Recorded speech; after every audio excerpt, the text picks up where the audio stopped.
What's good, YouTube? Dmgaming here, guys. And yes, video or gameplay has been released for Dragon Ball Z Kakarot. Well, not released. I'm going to say leaked. And today, I'm going to share my thoughts on it. However, I will say a disclaimer before I start this video. Some of what I'll talk about it will be spoiler related. However, I'm not going to show any gameplay. Matthew did send me a link as well. Matthew, I deleted that comment. Only reason why is because I don't want any links associated with that on my account. The reason why is because, bro, Bandai is probably finna flip their you know what about this. And I'm not trying to have my channel associated with the link to the video and stuff like that. But guys, let's get into it.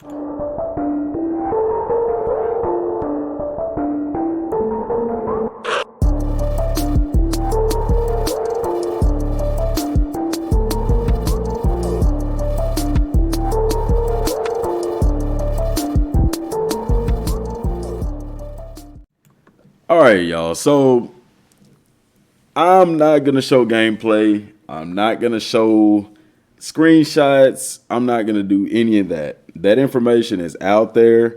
The reason why I'm not going to do it is because I don't want to ruin any potential relationship that I could have with CyberConnect 2 and Bandai Namco. I'm trying to grow as a channel, and I'm trying to build productive, good relationships with the producers, with these development teams and stuff like that, because Dragon Ball Z Kakarot isn't going to be the only game that I'll end up covering on this channel. And if I'm known for showing leaked information and stuff like that, then that doesn't give me a good reputation. For example, if Bandai was to wanted to send me a early copy of the game this week, me showing you gameplay of leaked gameplay could ruin that. I don't want to do that. I know you say, well, DM, it's already out there. Okay, so go watch it there. You're not going to see it here. I don't want that. I don't want that on my channel. Now, have I seen it? Yeah, it's out there. I'm going to watch it. However, like I said, I'm not going to show it. Now, about what I saw, the individual who was playing this game, he got it early, first of all. A lot of people asked, and how did he get it early? It's common sense, y'all. These retailers already have the copies of the games to distribute out Thursday and Friday. I used to work at GameStop, guys. We would get games a week before release date, sometimes 2 weeks before release date, or a week and a half. And there was even on Reddit, somebody took a picture of a stack of Dragon Ball Z Kakarot games sitting in a display. I don't know what retailer it was at, but it was there. This stuff happens all the time. It's nothing new at all. I don't know, man. Dude's channel could get deleted. If Bandai Namco wanted to have his channel deleted, they could very well do that. But that's how he got the game, from a retailer. Somebody, maybe he works there, maybe he knows somebody that works there that has the inside, connection to that kind of stuff. But that's how he got the game. Needless to say, he wasn't doing any kind of exploration or really looking into the elements of the game. What he was doing was simply just going almost like speed running the story mode. He did a few subquests, very few. But the most of the part, it's almost like he's just trying to get to the end of the game as quickly as possible. With that being said, for those of y'all who thought that Bandai Namco was showing us too much, there is a lot of story content in this game. They are not even showing us, the stuff that they've shown us isn't even the tip of the iceberg as far as cutscenes and stuff like that in the game. And I told y'all that. And watching the gameplay, you really see that. Now, some negative things about that is something that was one of my fears. A long time ago in a very old video, I did a post talking about how it seems the game is very heavily story driven. And it is. And there's nothing wrong with that. But as a gamer, me, myself, I would like to be more involved in that game. I did a video in the playlist here. Let's sort by the newest ones. I did a video in the playlist here in one of them talking about QuickTime events, and it's in here. But guys, this game would be great if they had QuickTime events in the story. Now, you know, early on I was like, maybe not, you know what I'm saying? But after looking at this guy play this game, man, it would be so much better if the game had QuickTime events, because you sit there watching this story play out for so long. And you know what? I didn't put that in the playlist. I need to add that one to the playlist. It's not in the playlist. But anyway, like I told y'all, there's a lot of videos that's not in the playlist that should be. It should be over 300 videos in here. But anyway, in that video, I talked about the story mode. Looking at the gameplay, like they could really implement some QuickTime events just to break up the monotony of sitting there watching. And because it's almost like literally sitting there watching the anime play out in a video game. And then you get the fight, and then there is some free roam and stuff like that. Now, there are what they call intermissions, and intermissions occur between each saga. And whenever intermissions occur, that's the point in the game where you can basically switch between any of the playable characters that you've already unlocked in the game and do whatever you want to do as far as sub-quest, train, and stuff like that. Now, don't get me wrong. While the story mode is going on, you can still train and stuff like that. If I'm not mistaken, I believe that you can. But as far as changing your characters, you won't be able to do that until intermission. So, for example, after the Saiyan Saga, where whenever you're playing the Saiyan Saga at the beginning, like perfect example, fighting Raditz, Goku is your playable character. Piccolo becomes your support character. You're not able to switch to Piccolo and do free roam.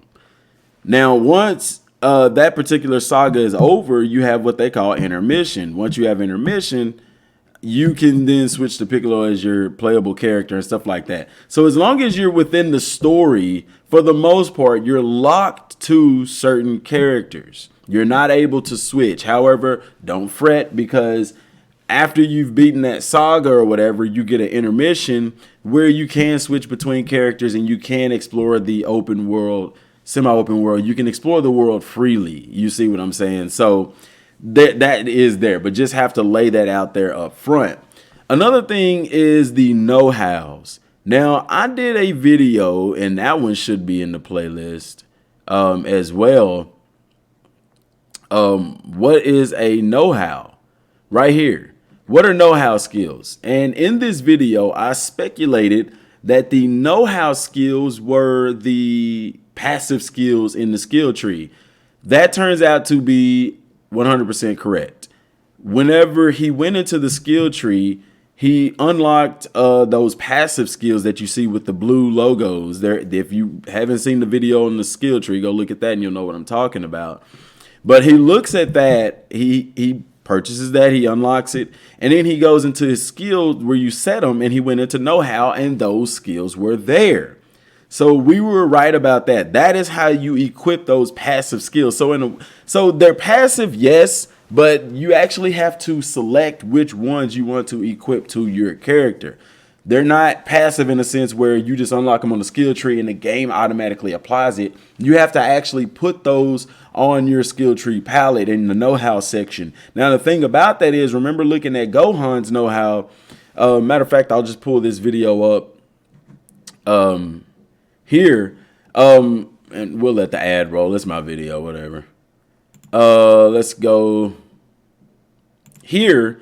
So, perfect example, whenever you unlock those particular passive skills, they'll show up here, and you can equip them here. Now, the interesting thing about that is you only have so many slots unlocked, and you won't be able to, fully fill this out until you reach level 70. Then you're able to equip. So my question to that, or what I'm speculating on this, is I wonder if you're able to stack those bonuses. For instance, one of them gives you like plus 5% to knockback damage or stun damage. So what if you get the next step and it's plus 10 and the last step is plus 15? Could you put all of them there for a stack of what, 15 and 10? That's 25 of a stack of 30% total on stun damage. You see what I'm saying? That's the kind of things that I want to see once the game actually comes out, and I'll be able to dive into it and look. And that's the type of content that I want to present, is things like that. You know, I'm not interested in just getting the game and just flying through the story mode. Like, I really want to explore every single bit of this game. And it's interesting because the game, like when you see them flying around in the game, I mean, it's extremely extensive. Like, there's a lot of space in these areas, and he wasn't running around exploring anything. I will say up front that I feel like they dropped the ball when it came to Goku on Snake Way, because King Yama, there's a part where he's talking to King Yama, and King Yama says that he talks about how Raditz is sent to hell, and basically he's hard to control down there. But Goku goes on Snake Way, and you never see him running Snake Way. There's a cutscene when he makes it to the end of Snake Way, but you don't actually run Snake Way. And that's a bummer. And I believe also we probably won't fight inside of Majin Buu, because those two things kind of coincide in the way that they're structured in the anime. But I mean, Goku, that to me, that would have been a perfect time to allow us to at least go to hell and fight or test out with Gaz and Mez down there. That would have been a very great time to implement that. And also King Kai. It's funny because King Kai is an explorable area in the game. However, I feel like it won't be explorable until maybe the Cell Saga, when you unlock instant transmission.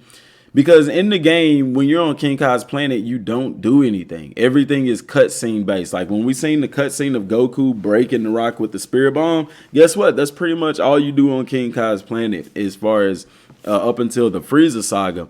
And it's a bummer. Like, to me, that was a missed opportunity.